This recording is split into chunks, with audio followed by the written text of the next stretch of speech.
Subscribe करें global nursing academy को, bell icon को प्रेस करें जिससे आने वाली वीडियो का नोटिफिकेशन आपको मिलता रहे। हेलो दोस्तों, मेरा नाम राजीव, स्वागत करता हूँ आपका हमारे चैनल पर। तो दोस्तों, आज हम पढ़ेंगे आईवी फ्लूइड्स।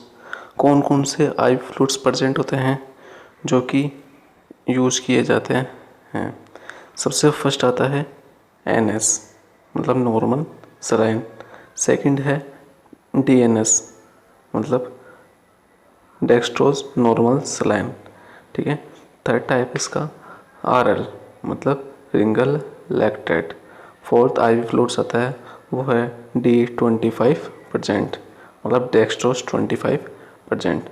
फाइव जो आईवी फ्लूइड्स होता है, फिफ्थ आईवी फ्लूइड्स होता है वो होता है मैनिटोल।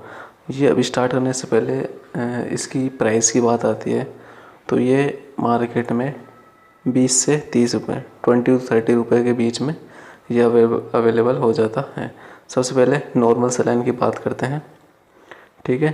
तो इसमें 0.9% सोडियम होता है, ठीक है। अब इसके यूजेस की बात करते हैं हम, ठीक है। तो ये सीवियर डिहाइड्रेशन में इसका यूज़ किया जाता है। सीवियर डिहाइड्रेशन का मतलब होता है, पहले डिहाइड्रेशन का मतलब समझते हैं। डिहाइड्रेशन का मतलब होता है जो भी हमारी बॉडी में फ्लूइड्स होते हैं उनका वो लॉस हो जाते हैं, उनकी बॉडी में कमी हो जाती है। तो यहाँ पर सीवियर रूप से जो डिहाइड्रेशन हो रहा है उसको ट्रीट करने के लिए नॉर्मल सलाइन का यूज़ होता है। अब इसका नेक्स्ट जो यूज़ होता है वो होता है डाइल्यूटिंग एंड डिसॉल्विंग ड्रग्स। जो ड्रग्स है जैसे वाइल में पाउडर ड्रग्स आती है उनको डिसॉल्व करने के लिए, डाइल्यूट करने के लिए नॉर्मल सलाइन है इसका यूज़ किया जाता है, ठीक है। तो दोस्तों, नेक्स्ट इसका यूज़ है वो है इरिगेटिंग सॉल्यूशन फॉर वुंड।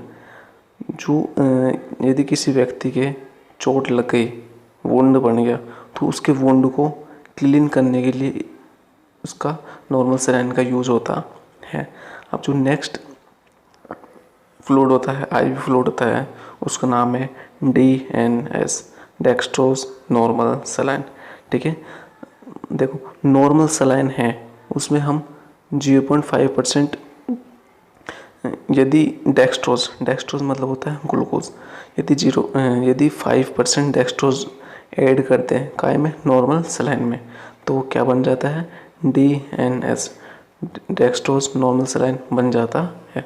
इसके यूजेस की बात करते हैं कि इसका किस किस में अपन यूज़ कर सकते हैं। पहला इसका यूज़ आता है दोस्तों मेंटेन ब्लड ग्लूकोज लेवल। जो ब्लड ग्लूकोज लेवल होता है, एनर्जी का लेवल होता है, उसको मेंटेन करने के लिए DNS का यूज़ किया जाता है, ठीक है। अब जो नेक्स्ट यूज़ है इसका नेक्स्ट यूज़ नहीं है इसका, मतलब इसको किस किस में नहीं देना चाहिए, इसके कॉन्ट्राइंडिकेशन क्या क्या होते हैं कि इन पेशेंट में जो DNS है इसको नहीं दिया जाना चाहिए। पहला है हाइपरनेट्रीमिया। हाइपरनेट्रीमिया का मतलब होता है जो सोडियम है उसका लेवल जो नॉर्मल से बहुत अधिक ज़्यादा हो गया हो, ज़्यादा से भी बहुत अधिक ज़्यादा हो गया हो, ठीक है। क्योंकि जो NS है, नॉर्मल सलाइन है, उसमें पहले से 0.9% ग्लूकोज वो सोडियम है, तो फिर यदि हाइपरनेट्रियम में और दे देंगे तो सोडियम का लेवल और इंक्रीज़ हो जाएगा। अब इसका जो नेक्स्ट कॉन्ट्राइंडिकेशन है वो है डायबिटीज़ पेशेंट।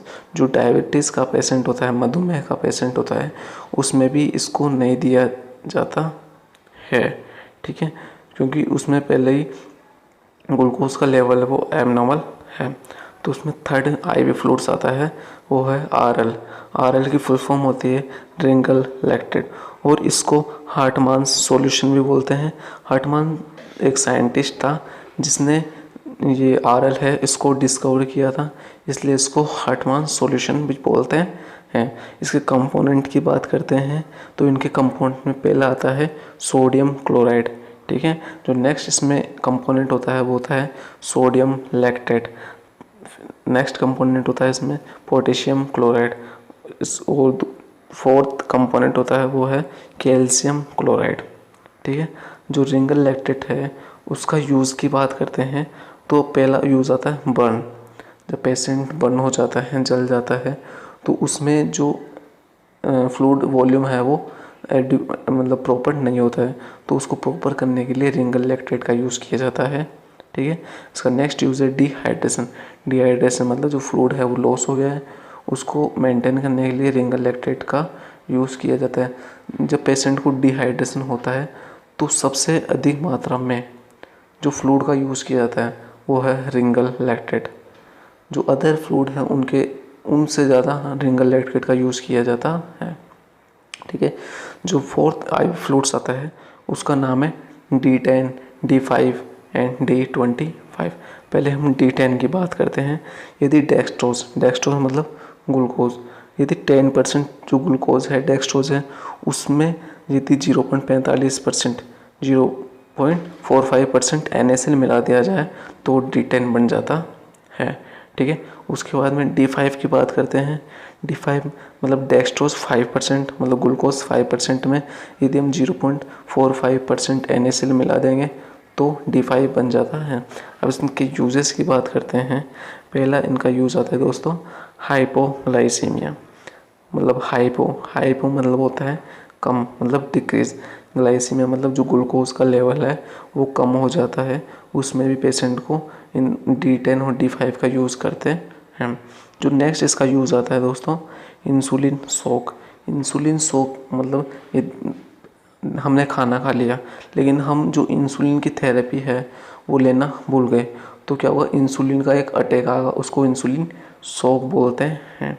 अब जो इसका नेक्स्ट यूज़ है वो है डिहाइड्रेशन। ठीक है, डिहाइड्रेशन मतलब देखा ही, जो फ्लूइड है वो नॉर्मल मतलब एबनॉर्मल हो जाता है, फ्लूइड की कमी हो जाती है।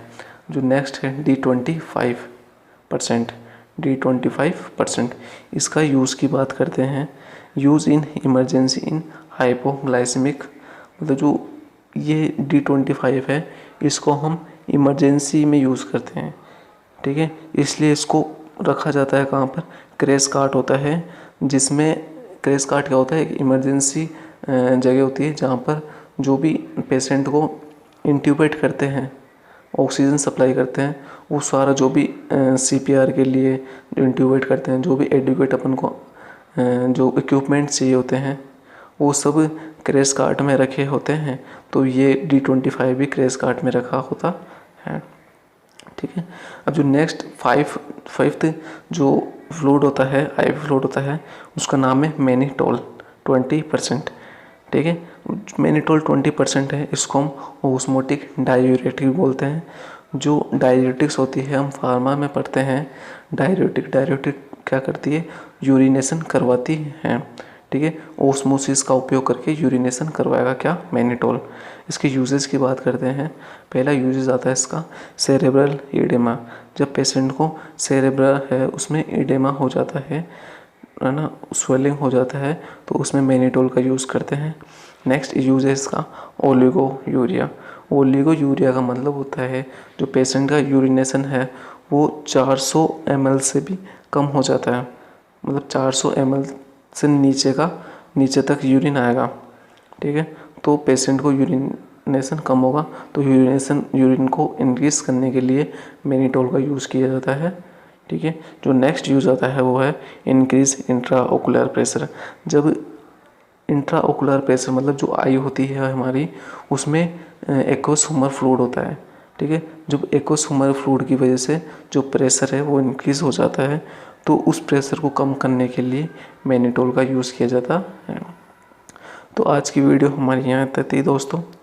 यदि वीडियो पसंद आए तो वीडियो को लाइक करें। यदि आपने चैनल को अभी तक सब्सक्राइब नहीं किया है तो चैनल को सब्सक्राइब कर लें, जिससे इसी प्रकार की वीडियो हम आपके लिए लेते आएंगे। Thank you.